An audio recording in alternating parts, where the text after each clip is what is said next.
So day 108 na meron nag-order sa atin. Lahat to isang customer ng apat na balot. I think nasa 30 pieces to.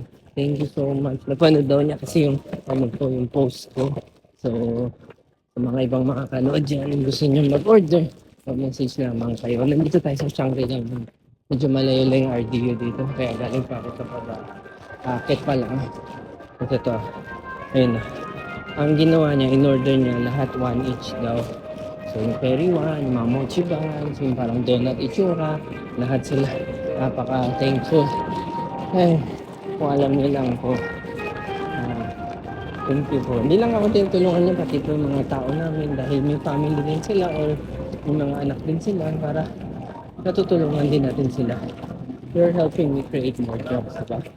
And then, lahat naman tayo bilang anak, gusto natin maginhawa na yung magulang natin. So, hopefully, ayan, one day kayo din ma-achieve niya yan. Ako, kami sinasabi namin, we're building this para sa'yo din, mother, di ba? Okay. Parang, kasi dami na rin yung sacrifice nung nag-aaral kami. Pinalaki kami, malamang makulit kami yung bata kami. Sino bang hindi, di ba? Parang gano'n. Anyway, ito, papagod na. Pero yan, di ba natin lang. Gusto niyo mag-order? Dito na siguro United sa dito. Tatanong-tanong na lang.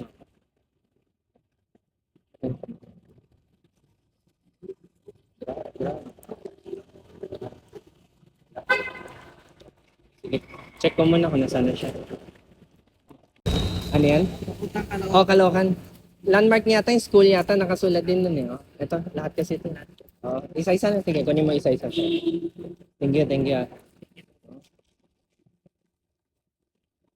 Dinab ko na kasi marami din eh. Diretso na rin daw. So, last na. Salamat. Last na tayo, picturean ko lang. Okay, thank you. Salamat sir, salamat.